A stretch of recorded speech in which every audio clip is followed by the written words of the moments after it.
gentle lady wants to hear from Hunter Biden, we can hear from him right now, Mr. Chairman. Let's take a vote and hear from Hunter Biden. What are you afraid of? Hold on. Order. Are women allowed to speak in here or no? Are women allowed to speak in here or no? Because you keep interrupting me. I'll interrupt the chairman. I don't know that he's a lady.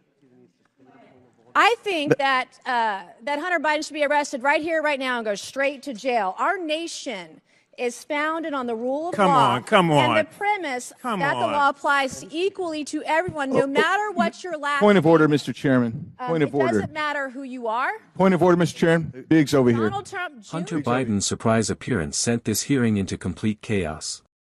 Republicans demanded he be held in contempt, while Democrats challenged them to let him testify on the spot, turning the committee room into a political firestorm.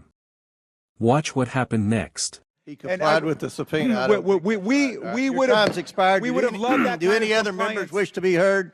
Chair recognizes Ms. Mace from South Carolina. Thank you, Mr. Chairman, Chairman Comer. First of all, my first question is, who bribed Hunter Biden to be here today? That's my first question. Second question, you are the epitome of white privilege, coming into the Oversight Committee, spitting in our face, ignoring a congressional subpoena to be deposed. What are you afraid of? You have no balls to come up here and... Mr. Chairman, point of inquiry. Mr. Chairman, if the gentle lady wants to hear from Hunter Biden, we can hear from him right now, Mr. Chairman. Let's take a vote and hear from Hunter Biden. What are you afraid of? Hold on. Order. Are women allowed to speak in here or no? Are women allowed to speak in here or no? Because you keep interrupting me. I'll interrupt the chairman. I don't know that he's a lady. I think that that Hunter Biden should be arrested right here, right now, and go straight to jail. Our nation is founded on the rule of law. Come on. And the premise that the law applies equally to everyone, no matter what your last Point of order, Mr. Chairman. Point of order. It doesn't matter who you are. Point of order, Mr. Chairman. Biggs over here. Donald Trump Jr. Biggs over here. State your point, Mr. Biggs. Yeah, my point of order is this. Are we going to continue on with this blatant interruption? This is absurd and inappropriate. I intend to give my statement. I don't intend to have anybody interrupted. I'm not going to interrupt your statements. I think you should have decorum and courtesy and don't act like a bunch of nimrods. You just interrupted a woman. And that's five. I got permission. Can we agree? Everyone has Mr. 5 Chairman, minutes. Can we agree?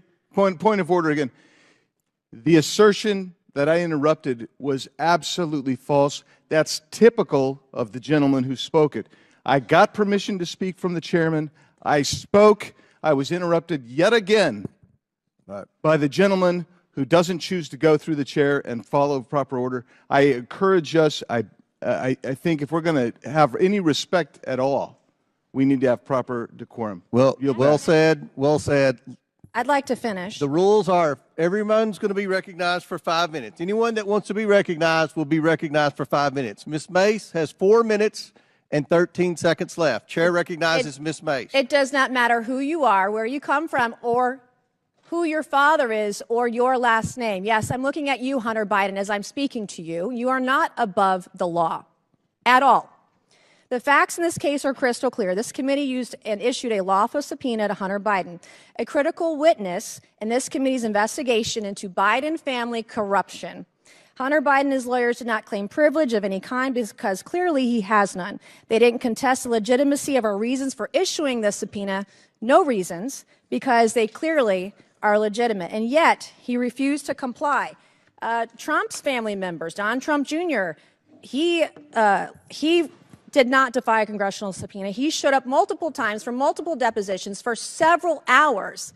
In doing so, Hunter Biden broke the law. He did so deliberately. You did so flagrantly. You showed up on the Hill, on the Senate side, the day of that congressional subpoena to defy it and spit in the face of this committee. That's what you did.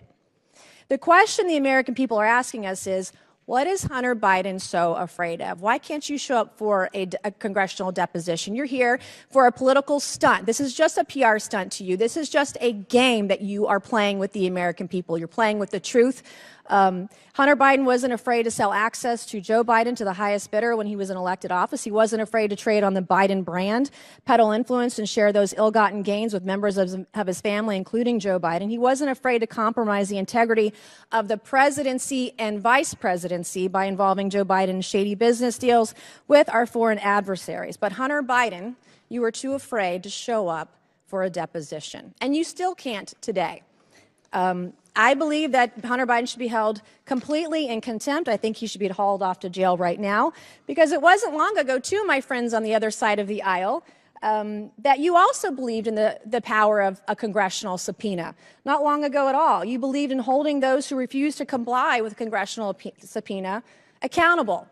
And I stood with each and every one of you. I am the only member in this room today who has held a member of my own party in contempt of Congress for not showing up for a subpoena.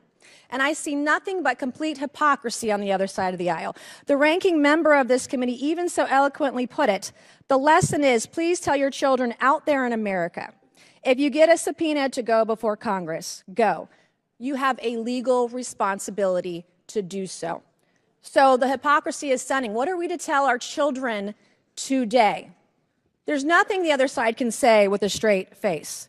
As the only member of this committee to vote to hold a member of contempt of my own party, let me be clear, this should not be a partisan issue. If Congress issues a subpoena, you show up, period. This is not a responsibility we take lightly. It brings no joy for us to do this, but the president's son broke the law and must be held accountable in the same way anybody else would. I urge my colleagues on both sides of the aisle to do so. And my last message to you, Hunter Biden, you play stupid games, you win stupid prizes. Will the gentlelady yield for a question? Will the gentlelady yield? Will my friend yield from South Carolina? Sure. I do want to commend the gentlelady who was the only Republican who stood up and voted to hold in contempt the Republican members of the House who blatantly and categorically refused to comply with subpoenas that came from the bipartisan January 6th committee.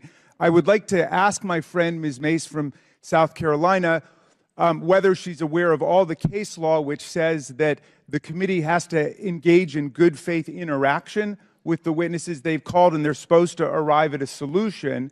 And what do you think about the fact that the chairman on multiple occasions gave this witness the opportunity to come before the full committee, and he agreed to that? We issued a congressional subpoena, and I know with your constitutional law background, you know exactly what that means, and he should have showed up. And because of your vote and because of your statements, you should be voting to hold this man in contempt of Congress today, right now, if you're going to be consistent on your own policies and your own words. Gentlelady's time's expired. Chair recognizes Mr. Moskowitz for 5 minutes. Thank you, Mr. Chairman. It's good to see you after a long break. So I'm listening to the gentlelady from South Carolina about the witness being afraid to come in front of the committee. It's interesting. He's here. He doesn't seem to be too afraid. In fact, for some reason, the chairman, who on multiple occasions invited the witness to come on TV, apparently the chairman wants to pretend like his statements on television or in interviews don't matter, but it didn't happen once, it didn't happen twice, it happened multiple times. The chairman said the witness can choose whether to come to a deposition or to a public hearing in front of the committee. The witness accepted the chairman's invitation. It just so happens the witness is here. If the committee wants to hear from the witness, and the chairman gave the witness that option, then the only folks that are afraid to hear from the witness with the American people watching are my friends on the other side of the aisle.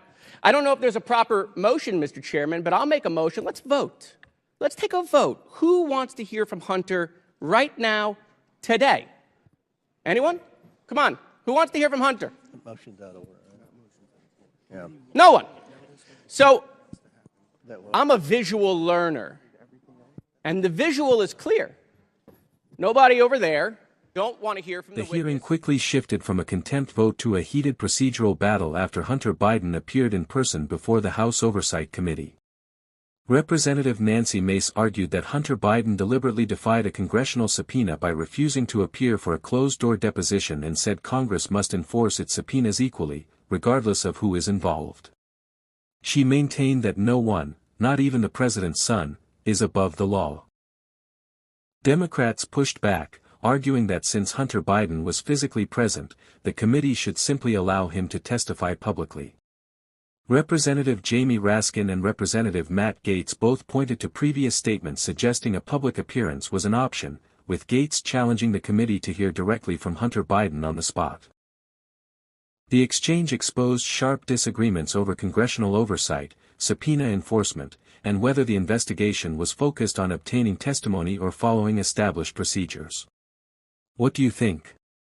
Should Hunter Biden have complied with the deposition subpoena first, or should the committee have allowed him to testify publicly when he appeared? Share your thoughts in the comments below.